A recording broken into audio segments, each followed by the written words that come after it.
Hello YouTube, and this is me, Kirks, your favorite rank 1 grandpa. Well, I forgot to wash up, but maybe I'm not so washed up after all. But anyways, that's not the topic of the video. Today we are going to talk about Mr. Ekko. Ekko has been nerfed into oblivion eons ago. However, this champion nowadays is an absolute monster thanks to the buffs to the ability and the passive they gave him. So, what is Ekko doing right now? In the jungle, he's an absolutely hyper-scaling demon creature of the night. The damage this champion does and the scaling he has and the play potential is absurdly insane. But there are a few things you need to understand when it comes about this champion. You really need to understand the limit of this champion and be very much efficient when it comes to clearing. Messing up your jungle clear, like for example not having your first ability go back through these minions, both of them can take away seconds, and that matters quite a lot in the long scheme of things, or in the grand scheme of things. But if you've watched videos like the video from Royal or other content creators who are making content on these champions, just be on the lookout. This champion is insanely broken. But there are a few things when it comes to like build-wise that we need to debate here. In the distant past, it was like Nash's Tooth being the premier item for Ekko because it granted him so many things. But now, I personally believe it doesn't add enough damage. So, for me, you have two options available. Number one, you have Infinity Orb, which is a very expensive pickup. However, in a combination with sudden impact, your boots of mana, and the pen of the item, it goes really crazy, especially just if you have a pendant. The other item you can talk about having as your first item after boots is going to be Lich Bane. The bonus damage of the item, allowing you to basically space out your spells if you do properly, or if you just have time, adds a lot of bonus damage to the mix. But personally, I think, even though it sounds very weird, I personally have the most success with an Infinity Orb Rush, after boots of course. Needless to say, you farm faster with Nash's Tooth, but Nash's Tooth will still be part of your build regardless of what you're doing because you want the attack speed and bonus damage of that item. So, what is so special about Ekko now?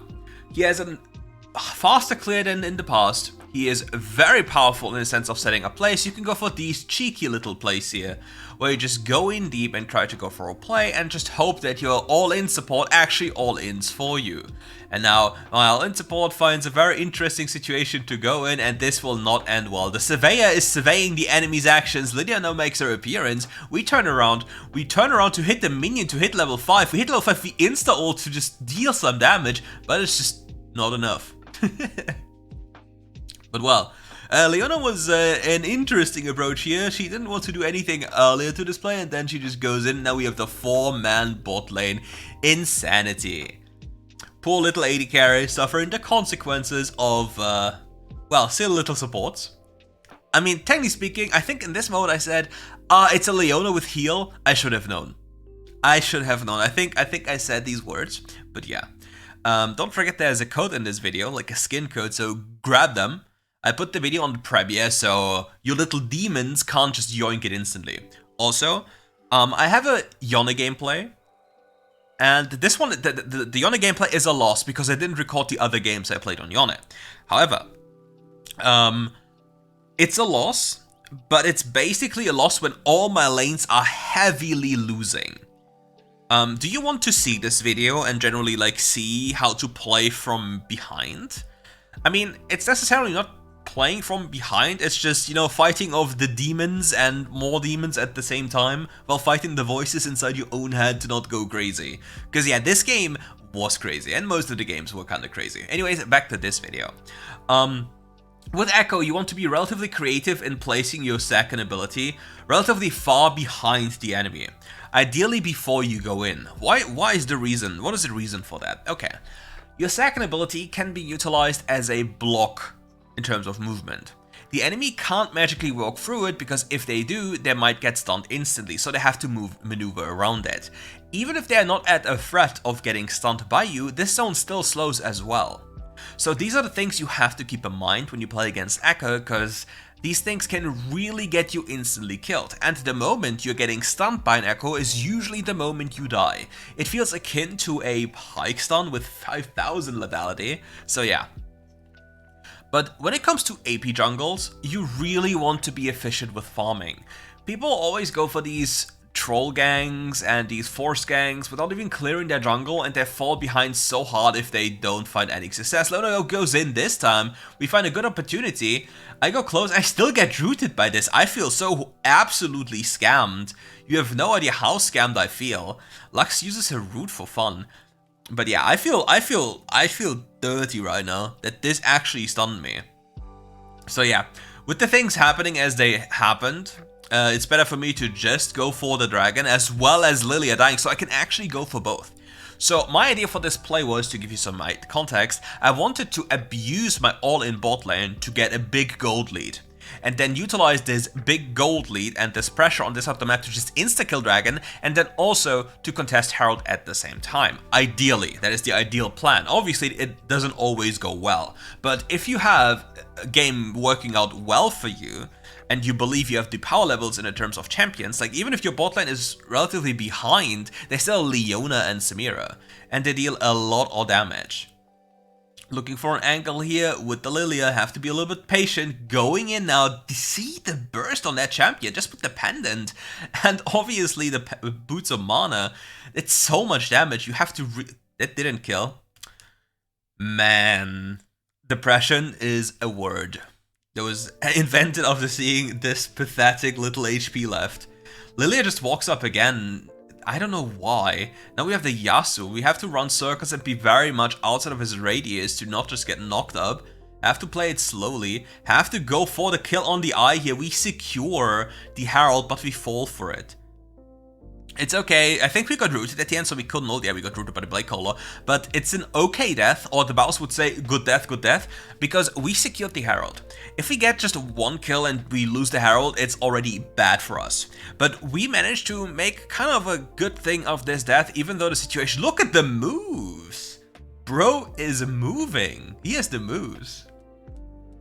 And yeah, checking the plating HP on mid lane, we have like 45 seconds left just to see what's going on. Now moving my beautiful little butt into the mid lane to place down my Herald. Giving my mid laner some extra money into the grubby, greasy, bacon grabbing hands. I just love this term. And we just now move back to our KFC camp to get our greasy chicken. And then we look for another proactive play we can potentially make. We can either collapse onto the bot lane Riven, or if we don't think that will work out, we just go back into our jungle. We spot a ward here, the Riven is just walking away, showing us the little Doja mode. And now it's ward clear season, and we go back to farming some camps. The downside of the current state of affairs when it comes to, for example, like this game state, our top side is very vulnerable right now. Like you see the Samira's hiding in the brush up there, looking for an all-in onto Samira, onto the Zarya. Very good though, because, well, Samira, if she jumps on top of you, even if you're behind, she has a lot of damage. But it appears, if we look at the minimap, I fear the Samira didn't block the Blade Caller. Now we have the Riven, we have the second ability placed down, and we basically just demolish this Riven. Now with this done, we are utilizing this lead we have to break even with what the enemy's doing on the other side of the map by taking down these lovely bounties. Tier 1 tower bounties are a blessing, because look at the gold I have, 2000, and now, whoop, 2300, and was shared gold as well.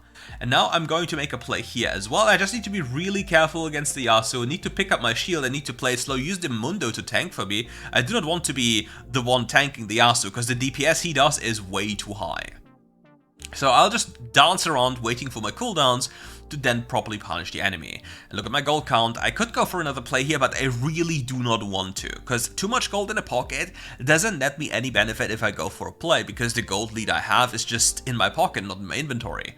So yeah, in our typical jungle agenda, you just walk around the map, you just collect the sideways because nobody wants to deal with it, as you see 4 people on the bottom side of the map with nothing available down there, mid lane being pushed in, and there's a random skirmish happening. So what am I going to do? I'm going to take all the money, baby. That's all mine. It is all mine, and nobody says anything else about this. Because they're all on bot lane, what am I supposed to do? It's my money. And Yasuo, you do not want this. Boop, look at the damage! He just thought he could do Yasuo things with me. Just get close and just one-tap him. And we just ult back, just for the funsies. We can even debate going for another wave here, but it might be a little bit risky to go for because we haven't seen a lot of the enemy teammates in a long time. And Dragon is spawning as well. And we made the right decision because Xayah was actually on the run there and we could have potentially died to her shortly before Dragon. When Dragon is a point of conflict we can utilize, but well, our entire team doesn't want to go there. You see, our bot lane isn't there, not even remotely close. Mundo is still dead. And without anyone to frontline for us, we're just not wasting any time. We're just going to run mid lane, pick up the next wave, making sure that we at least have mid lane priority, and then we use this mid lane priority to just waltz into the dragon, and then we look for a potential play. We don't have ultimate yet, so we need to be a little bit careful. We could pop the shield, we are just getting closer and closer. We get hit sadly here, so we take a lot of damage by the Lux. But yeah, we're just chilling at the outskirts of the fight, looking for a potential play, hopping over, looking at the Riven, having to ult back instantly. And sadly our Dr. Mundo is tanking a little bit too much, and now we just wait here. Oh, this plant actually saved Riven, I think. But I somehow killed Lux. We will not talk about this, will we? And yeah, it is a rough time. Sometimes you just have to play really slow, and this Yasuo made a grave mistake, and I sadly missed my Q. So I just have to be very careful. Have my shield again, go for a play again. Leona misses everything, has ult by the way, and now I just walk away because yeah, this Leona cannot be trusted. She cannot be trusted. But now we hop into the brush here just for another potential play. Hop over instantly, deal some damage, pop the shielding, avoid certain death here. Blade Call collects onto the Samira, we just hop away, turn around onto Lilia, ult back, but we will certainly fall here. We even get the how are we getting drowsy? I feel scammed. I feel scammed again. But yeah, as you've seen, Leona cannot be trusted. Sadly though. We went for a little bit too much, and as you see, the game looks a little bit dire because I'm the only one with gold. All my teammates have like 500 GPM Demon Warriors of the Abyss. So even with the power of Broken supports Cheesecake, it's a little bit difficult. But nothing is lost yet. We are scaling back into the game, so don't worry about that one.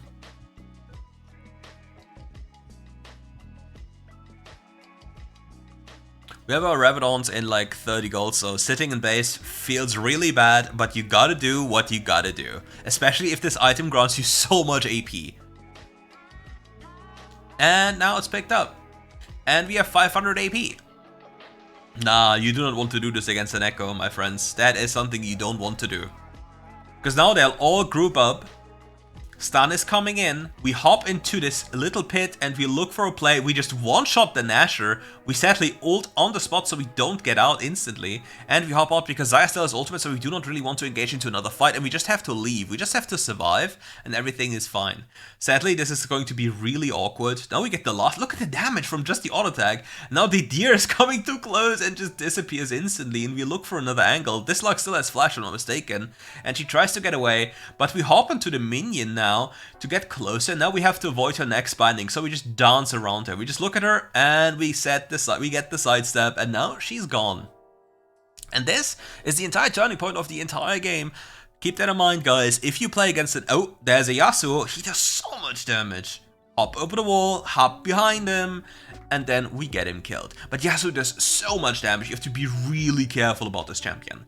Because Ekko is a burst champion with a set sequence of things, and Yasuo, if he has uptime, like he auto-attacks you frequently, you will just disappear. He has too much damage, and my Leona is on a interesting journey again. We turn around, we say hello to the Dia, we one-shot the Dia, now the Riven is on the run here.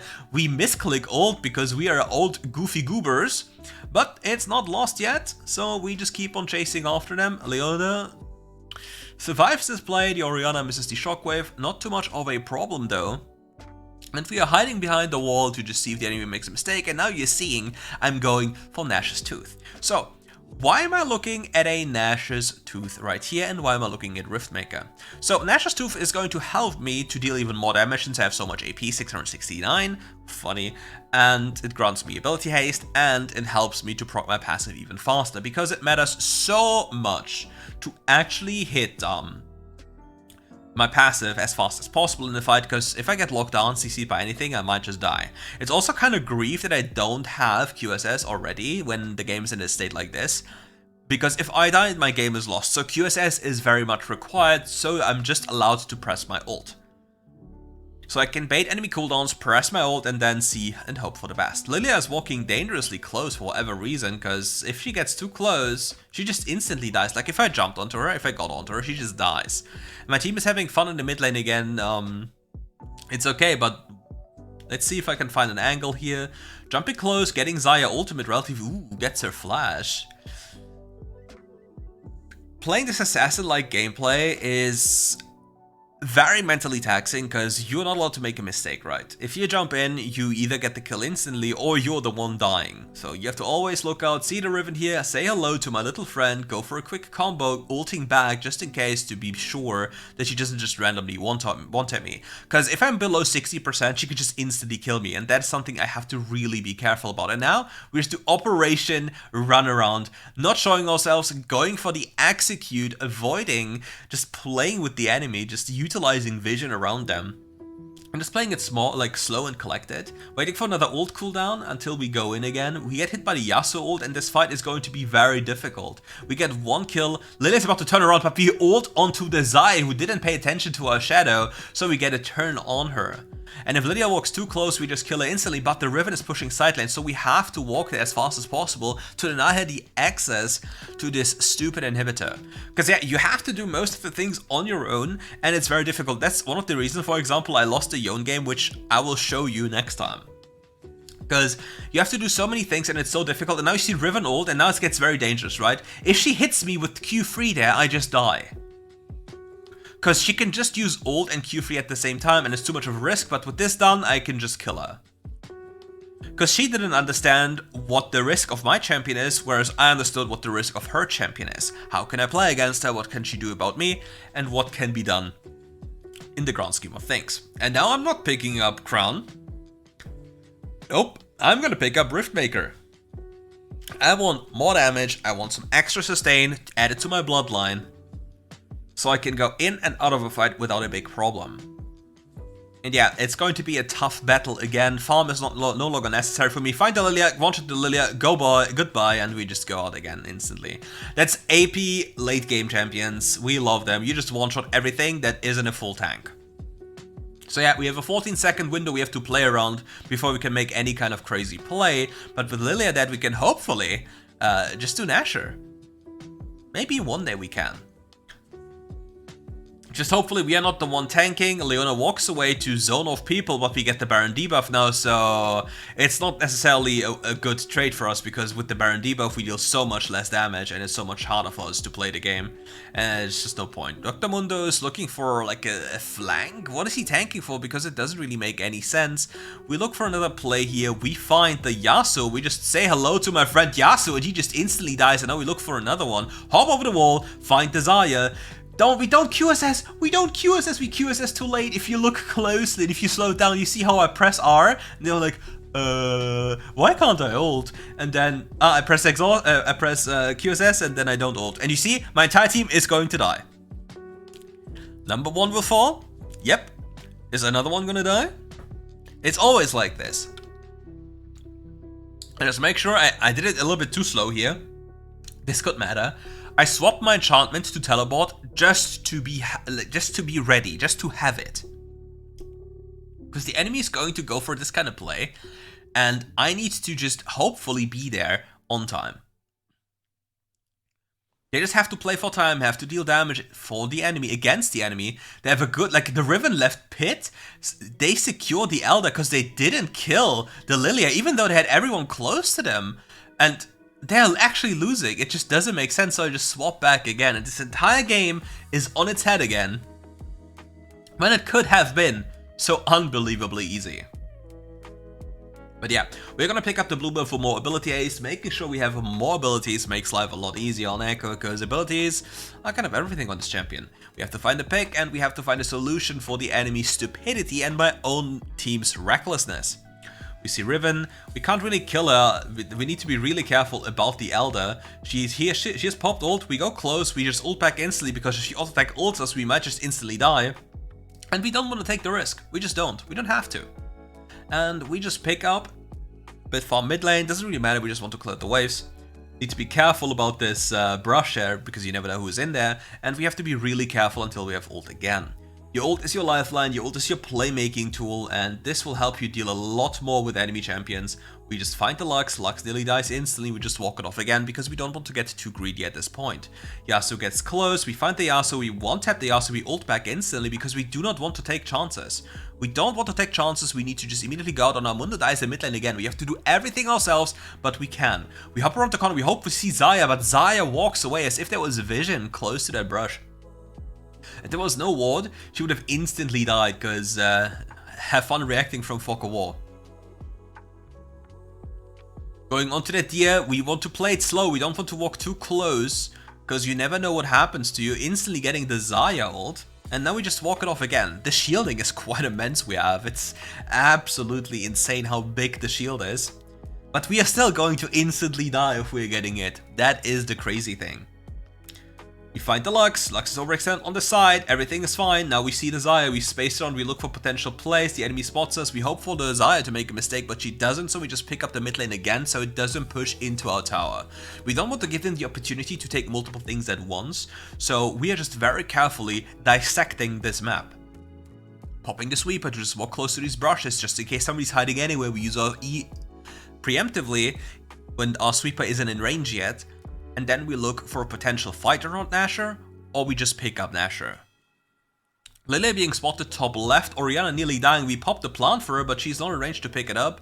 Lilia just dancing here, Orianna survived with 1 HP after getting hit by the Lilia, so we don't have one player right now. Needs to really recall, doesn't really make sense that she picked up the fruit if she wants to recall anyway. You find the Xayah, we get the ult instantly, we just ult back as well. Lilia's waiting behind us, looking for a play, we turn around, we can't find the Lilia, she flashes away, we have to be careful. Leona goes in, stuns up the Riven, we get a big damage chunk on her, we get a kill with a 2000 execute, we find a big damage proportion here, we have to walk away, we have to leave this fight. We just got a lot of damage dealt and we just have to go here. Here I'm a little bit afraid of dying, so I just clear this instantly to just get more HP because I heal faster here on killing this minion than I heal in base, by the way. So yeah, now I have to deal with them in my base. This is going to be rough. I have to jump forward, find the Lilia, instantly one-tap the Lilia, go back into my base just to remove every single chance. And now I have to play Wave Clear Simulator. I tank a little bit of damage here, throw in my Time Miner just to clear the wave. That's all I have to do. I do not have to go for anything fancy without my ultimate available. And just picking up the wave is good enough. The next incoming wave is shown on the mini-map with the big red dot. So everything is going to be fine for me. So now I'm going to pick up my red buff to make sure I have even more damage with the slow of that one and the extra true damage. And now with the enemy dead, I'll just do a cheeky little jump over the wall Baron because all it takes is my Orianna to hit this Baron over the wall and everything is going to be fine. We have enough damage and if I get some shielding, we'll be more than fine dealing with this. We have enough DPS and enough damage and the only thing that can happen is Lux stealing this in time. But nope, not gonna happen, so we pick up the Baron shortly before the Elder, so we have everything we need to actually carry this monster of a game. And all of this happened because we made a single mistake mid lane and our teammates are not capable of carrying their own weight. But the Surveyor is now soaking up some pressure, walking off the Riven on her complete lonesome. And I don't know what she's doing, it looks a little bit weird, because all she has to do is create some space for us, but no, Lilia walks too close, so we just one-tap the Lilia. Oh, we just have to ult away, we get slapped in the backline, nothing happens to us though, our team is finally catching up, the enemy was rooted down so they actually die, now the Riven also dies instantly, we find the Yasuo and we just one-tap him. Good champion by the way, AP champions, we love them. Baron at this time of the game also granting us so many stats is insane. So if I get close to anyone, they just disappear, so I just look at them and they have to flash, because if I flash and they don't know if I don't have flash, it's just over instantly.